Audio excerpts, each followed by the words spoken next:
Assalamualaikum warahmatullahi wabarakatuh. Perkenalkan, nama saya Muhammad Juroihan dengan NIM I2211186. Saya merupakan mahasiswa dari Fakultas Ilmu Komputer semester 6 di Universitas Juanda. Oke, jadi pada kesempatan kali ini, tepatnya pada video kali ini, saya akan membuat sebuah video yang mana video ini saya tujukan untuk memenuhi tugas dari mata kuliah UI UX.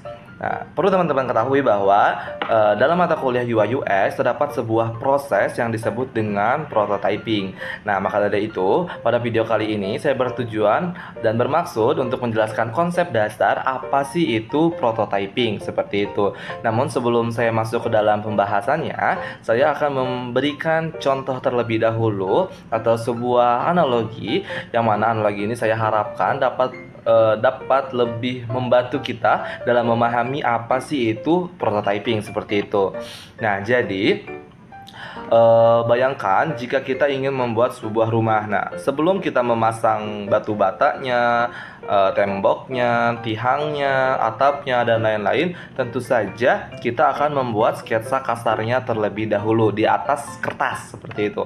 Nah, setelah kita membuat sketsanya, mungkin kita akan membuat sebuah miniatur rumah tersebut dari balok seperti itu, kayu balok. Nah, sama akan halnya dalam dunia UI UX, dalam dunia desain, prototyping sendiri ini mirip dengan membuat sketsa kasar dan membuat miniatur sederhana tersebut seperti itu. Jadi, jika kita bisa analogikan, sebelum kita membuat rumah secara langsung, kita harus membuat sketsa atau modelnya terlebih dahulu. Nah, sama jika kita ingin membuat sebuah aplikasi atau sebuah website, kita harus membuat sketsanya terlebih dahulu. Nah, sketsanya ini disebut dengan prototyping seperti itu. Nah, jadi apa sih itu prototyping gitu? Konsep dasar dari prototyping sendiri, prototyping merupakan sebuah proses berulang dalam desain UI UX, di mana ini merupakan versi awal atau simulasi dalam membuat sebuah produk, baik itu aplikasi seluler ataupun situs website, yang mana ini dibuat untuk menguji atau mengevaluasi sebuah ide desain sebelum melakukan pengembangan secara final seperti itu. Nah, prototyping sendiri dibuat bertujuan untuk mendapatkan umpan balik dari pengguna atau dari pemangku kepentingan, terus bertujuan juga untuk mengidentifikasi masalah potensial dan memperbaiki desain dengan biaya yang relatif lebih rendah daripada kita harus membuat produk finalnya secara langsung seperti itu. Jadi daripada membuat produknya langsung, kita bisa mencari masalahnya, memperbaiki desainnya dan lain-lain dalam prototyping ini seperti itu. Yang mana hal itu bisa meminimalisir biaya seperti itu. Nah, jadi analogi lainnya itu seperti ini.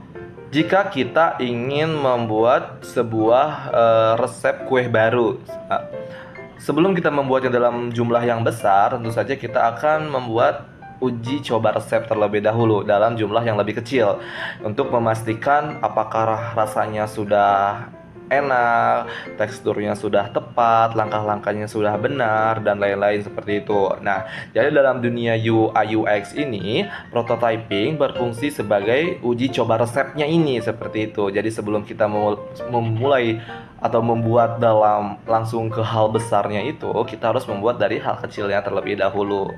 Untuk apa?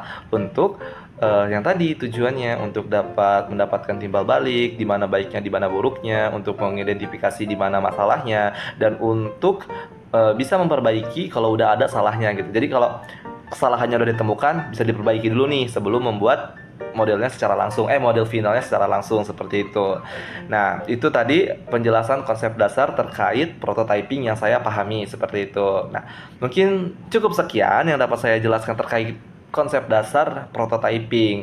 Mudah-mudahan apa yang saya sampaikan sudah sesuai dengan apa yang Bapak harapkan. Saya Muhammad Juraihan undur diri. Wallahu yaqulu haq wa huwa yahdi sabil. Assalamualaikum warahmatullahi wabarakatuh.